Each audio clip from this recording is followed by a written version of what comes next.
Hey everyone, welcome back to my channel of doctor Sakshi Barnwal. बच्चों, एक हफ्ते बच गए हैं आपके नीट एग्ज़ाम में। 2021 एग्ज़ाम आपका 12 सितंबर को शेड्यूल्ड है और बहुत ज़ोरों शोरों से तैयारी चल रही है, मुझे पता है सारे बच्चों की। बट इस लास्ट 1 वीक में यानी कि 7 डेज़ में आपको क्या ऐसी चीज़ें हैं जिसे ध्यान में रख के अपनी तैयारी को आगे करते चलना है। जी हाँ, अभी तैयारी रुकी नहीं है, तैयारी होती रहेगी, बट कुछ इंपॉर्टेंट पॉइंट्स है जिसको आपको ध्यान में देना है इस लास्ट 7 डेज में, जो आपको एक्चुअली एंग्शियस और बात में अंडर कॉन्फिडेंट बना सकते हैं। उन चीज़ों से बचिए। और ये कोई स्ट्रैटेजी वीडियो नहीं है जिसमें मैं आपको ये बता दूंगी कि भैया लास्ट 7 दिन में आप ये पढ़ लेंगे तो चमत्कार हो जाएगा। ऐसा कुछ नहीं होने वाला बेटा। बिना पढ़े लास्ट 7 डेज में कुछ नहीं होने वाला। जिन बच्चों ने शुरू से पढ़ाई की है वो इस समय रिवीजन का टाइम आ गया है, रिवीजन करेंगे। अगर कोई बच्चा लास्ट के 10 दिन में एकदम जम के पढ़ रहा है और उसको देख के आप डर रहे हो तो ये आपकी बहुत बड़ी बेवकूफ़ी है, क्योंकि लास्ट के दिन पढ़ के हो सकता है रैंक इंप्रूव हो जाए, बट सिलेक्शन सब लास्ट के 10 दिन में पढ़ के नहीं मिलता है। तो ये बात समझ लीजिएगा। कोई भी आपको बोल रहा है 10 दिन में 300 नंबर से ऊपर ले आएंगे, अगर आपने नहीं पढ़ा है तो बिल्कुल झूठ है ये सब, ठीक है, बिल्कुल साफ झूठ है। क्या वो बेवकूफ़ बच्चा है जो 1 साल से 2 साल से लगा हुआ है और पढ़ाई कर रहा है? आप भी वही बच्चे हो जो इतने दिनों से तैयारी कर रहे हो, 3 महीने 4 महीने कोई 6 महीने, हो सकता है सबका अपना अपना ड्यूरेशन हो, बट लास्ट के 10 दिन में पढ़ने से अगर सिलेक्शन हो जाता तो सारे ही बच्चे सिलेक्शन लेके बैठे होते। तो बेटा तैयारी तो शुरू से करनी थी। अब टाइम आ गया है जब आपको स्मार्टली ध्यान देना है कि अपने एक एक मिनट को, एक एक सेकेंड को किस तरह आपको यूटिलाइज करना है अपनी नीट 2021 की तैयारी में।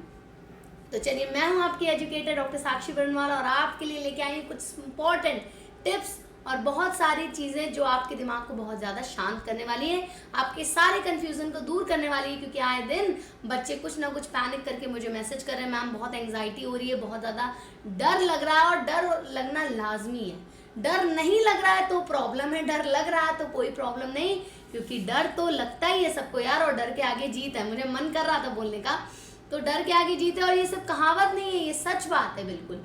डर अगर लग रहा है यानी कि आपकी तैयारी बेहतर हो रही है, बस इतना मत डरो कि आप अपने क्वेश्चन के आंसर को ही भूल जाओ। तो अपने डर को सीमित रखो, अपने ऊपर कॉन्फिडेंस रखो। डेफिनेटली डर लगेगा, बट उसको अपने ऊपर हावी नहीं होने देना है। कैसे नहीं होना है, पहले चलिए बात करते हैं। सबसे पहला पॉइंटर जो मैं आपको बताने वाली हूँ, इस समय जो बेवकूफ़ बच्चे सबसे ज़्यादा करते हैं कि हो सकता है बहुत से बच्चों ने जो टारगेट रखा हो आपका कंप्लीट हो गया हो, या जो सोचा होगा पढ़ने को वो आपने लगभग कंप्लीट कर लिया है। तो अभी कहीं आपने वीडियो देख लिया, कहीं सुन लिया कि ये टॉपिक इंपॉर्टेंट है और आप चल दिए कि चलो कुछ दिन बचे हैं एक बार ये टॉपिक पढ़ लेता हूँ। मत करिएगा। जितनी चीज़ें आपने अच्छे से तैयारी की हैं वो भी आपके हाथ से निकल जाएंगी। इस समय वक्त ऐसा आ गया है जब आपको जितना तैयार किया उसको और भी स्ट्रॉन्ग बनाए, ना कि नई चीज़ें शुरू करें। तो पहले हम बात करेंगे डोंट्स की। Do not start a new topic. Do not start a new topic. कोई भी नया टॉपिक नहीं शुरू करेंगे, कुछ भी नया नहीं करेंगे इस समय। बिल्कुल बेवकूफ़ नहीं बनना है, अपने अच्छे नंबर भी खो नहीं देने। ये आपको नया टॉपिक सिर्फ नेगेटिव मार्किंग की तरफ ले जाएगा, इसलिए बहुत ध्यान दें। दूसरी चीज़ है आपके लिए जो करनी है, आपको बहुत ध्यान से समझिएगा। जब भी आप पढ़ाई कर रहे हैं, जब भी आप कुछ भी कर रहे हैं, आप क्वेश्चन लगाने चले जाते हैं कहीं पे भी, do not attempt random question. कोई भी क्वेश्चन उठा के लगाना मत शुरू कर दीजिए, बहुत ज़्यादा आपका टाइम ज़ाया होने लगेगा, राइट। कोई भी क्वेश्चन उठा के मत सॉल्व करिए। जो आपके नीट के PYQs हैं, जो आपका मॉक टेस्ट है, या unit wise chapter wise question नहीं करोगे इस समय। कोई चैप्टर वाइज क्वेश्चन अब नहीं करेगा, बहुत इंपॉर्टेंट, क्योंकि अब वो समय गया जब आप चैप्टर वाइज चैप्टर जा रहे हैं। अब या तो यूनिट वाइज जाओ या तो फुल सिलेबस मॉक टेस्ट देना बहुत ज़रूरी है, क्वेश्चन अटेम्प्ट करना ज़रूरी है। चैप्टर वाइज बिल्कुल नहीं करेंगे, ठीक है। No chapter wise question now, बहुत ज़्यादा इंपॉर्टेंट है। No theory for now. कोई थ्योरी पे एम्फेसिस हम नहीं देगा, सिर्फ आपके शॉर्ट नोट्स इस समय काम आने वाले हैं। जो नोट्स आपने बना रखे हैं वो सारे काम आएंगे। कोई थ्योरी आपको नहीं पढ़नी है फिर से पूरी चैप्टर उठा के।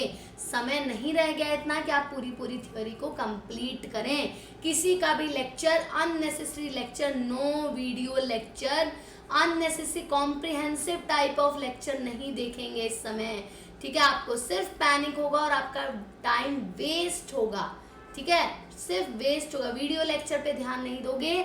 अगर किसी टॉपिक में कंफ्यूजन है, बस वीडियो पे जाके उस टॉपिक को 10 मिनट के लिए 5 मिनट के लिए देख सकते हो, पूरा वीडियो भगा के नहीं देखोगे। बहुत ज़्यादा ज़रूरी है, इस समय नहीं टाइम है बेटा कि थ्योरी पे टाइम वेस्ट किया जाए। ये सारे आपके लिए डोंट्स हैं जो कि आपको बहुत ज़्यादा इस पे काम करना है। एक चीज़ और है, आपको डीमोटिवेट नहीं होना है अपने मार्क्स से या दूसरों को देख के। प्लीज़ डीमोटिवेट नहीं होइएगा।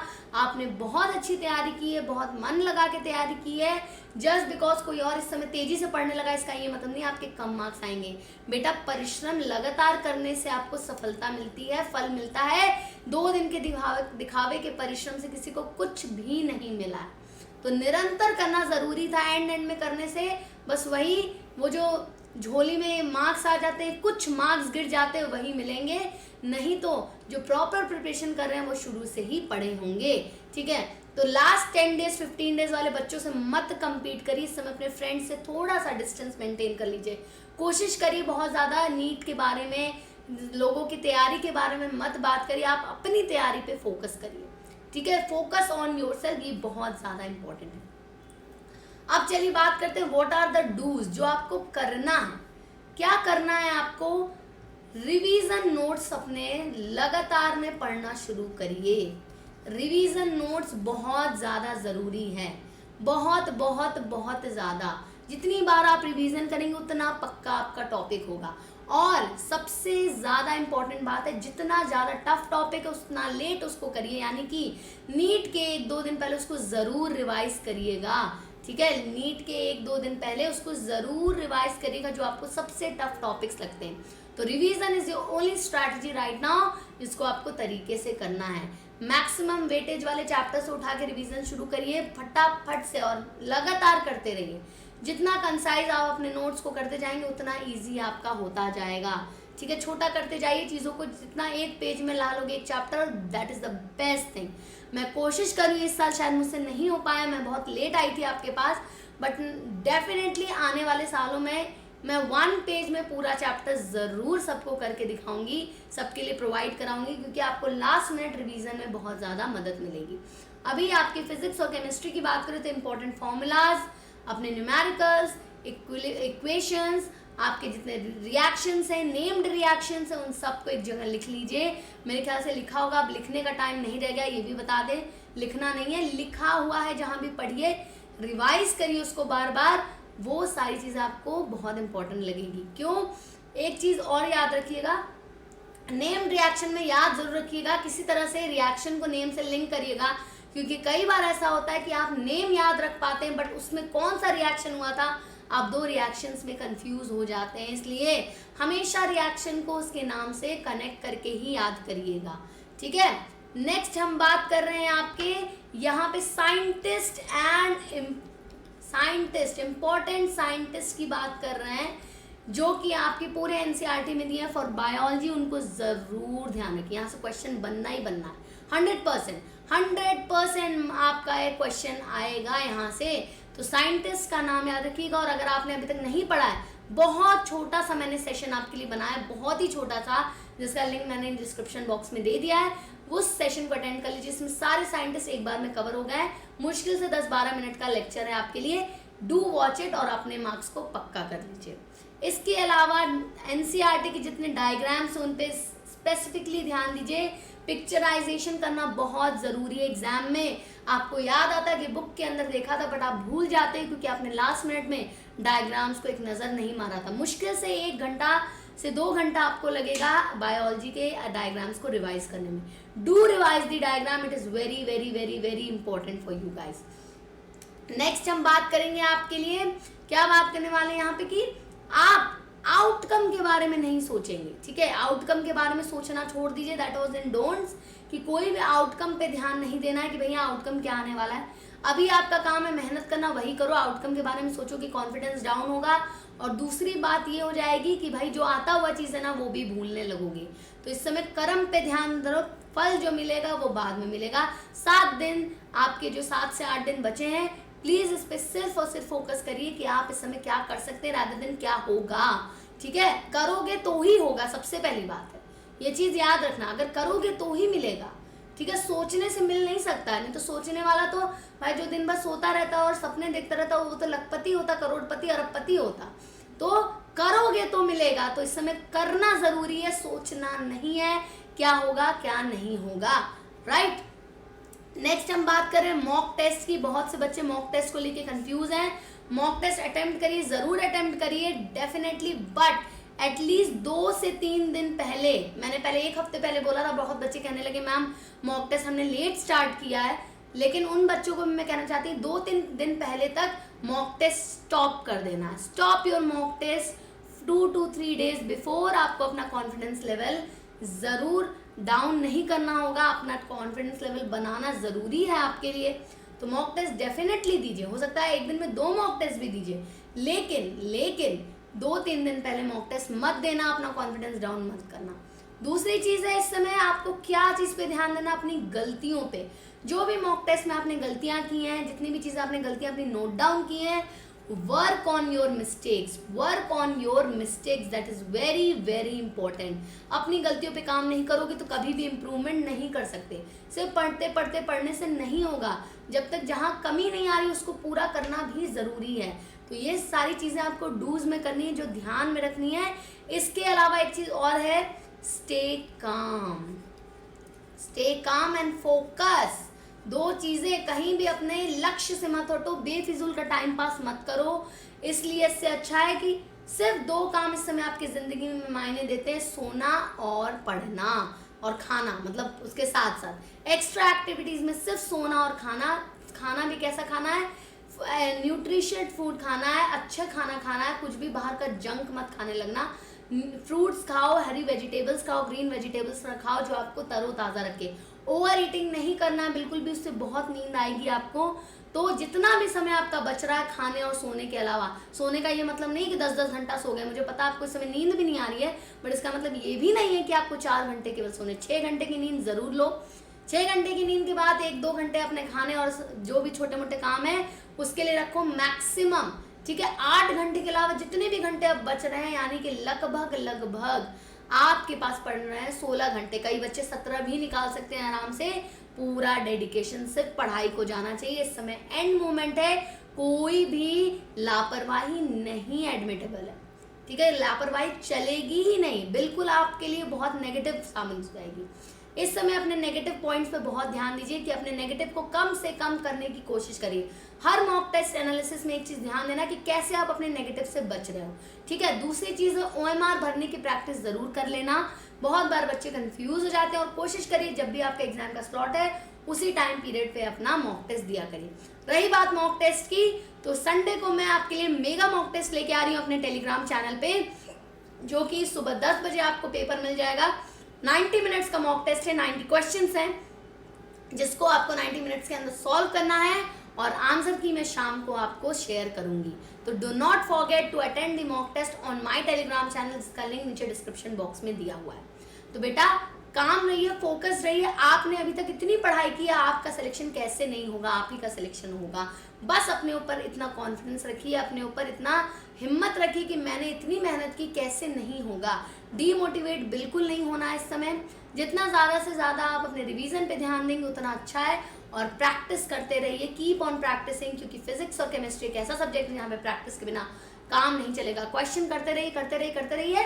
2-3 दिन पहले क्वेश्चन लेकिन करना बंद कर दीजिएगा। सिर्फ अपने गलतियों पे, अपने सारे रिवीजन नोट्स पे, जितने भी इंपॉर्टेंट डायग्राम साइंटिस्ट सारे उन पे ही फोकस करिएगा।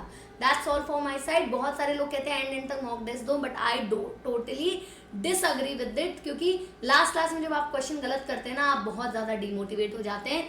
That's what I don't want with you guys. आपका कॉन्फिडेंस आपका एक पेपर नहीं डिसाइड करेगा, मॉक टेस्ट नहीं डिसाइड करेगा, आपका प्रेजेंस ऑफ माइंड। आप ये समझो कि एग्जाम मॉक टेस्ट जो है वो सिर्फ आपका एजुकेशन लेवल नहीं चेक कर रहा है, कितना आपने तैयारी की, वो ये भी चेक कर रहा है कि आपका पेशेंस लेवल क्या है, आपका अप्रोच कैसा है पेपर सॉल्व करने में। वो सारी चीज़ों पे भी ध्यान दीजिए। और सबसे इंपॉर्टेंट नेगेटिव, बार बार मैं कह रही हूँ, नेगेटिव में सबसे ज़्यादा बच्चे मार्क खा जाते हैं। थोड़े से लालच में अननेसेसरी अपने -1 लगवा देते हैं, जिसके चक्कर में टोटल देखो तो 5 नंबर का नुकसान होता है। आपने 4 सोच रखा था मिलेगा, एक नेगेटिव चला गया, यानी -5 हो गया सीधे आपके मार्क्स से।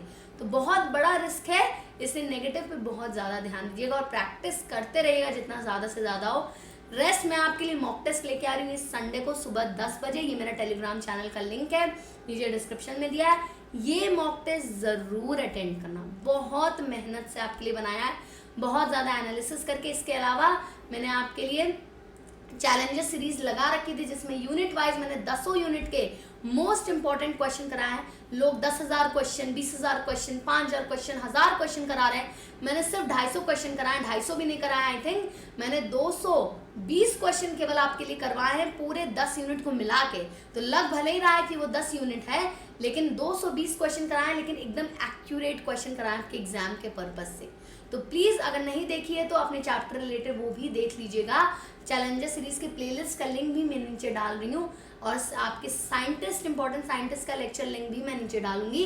Please do study that and do see that session so that आपके लिए बहुत ज़्यादा बेनिफिशियल हो पाए। Okay, so thank you everyone. I hope आपकी तैयारी बढ़िया होती रहेगी, जम के होती रहेगी, और बहुत जल्द मैं सुनने को मिलेगा कि डॉक्टर डैश डैश आप बन चुके हैं। यस, तो लाइक कर दीजिएगा अगर आप चैनल को लाइक नहीं किया है। सेशन अच्छा लगा है तो जल्दी से लाइक दबा दीजिए, शेयर कर दीजिए अपने सारे फ्रेंड्स के साथ, एंड सब्सक्राइब कर दीजिए चैनल अगर आप यहाँ नए हैं और अभी तक सब्सक्राइब नहीं किया है तो जल्दी से वो लाल बटन दबा दो और साथ में बेल आइकन ज़रूर प्रेस कर देना ताकि आपको पता रहे कि मैम के सेशंस कब आ रहे हैं। तो बच्चों, मैं आपका साथ बनी हुई हूँ, टेलीग्राम मेरा ग्रुप है, तो वहाँ पे आप मुझसे क्वेरी कर सकते हैं आराम से। मैं आपकी सारी क्वेरीज का आंसर करूँगी और एंड तक मैं आपके साथ रहूँगी। एंड के बाद भी मैं आपके साथ रहूँगी, कभी भी ज़रूरत पड़े, ma'am is always there for you guys. So rock it, keep rocking, keep studying, and you will do it. Okay, thank you, bye bye, have a great day.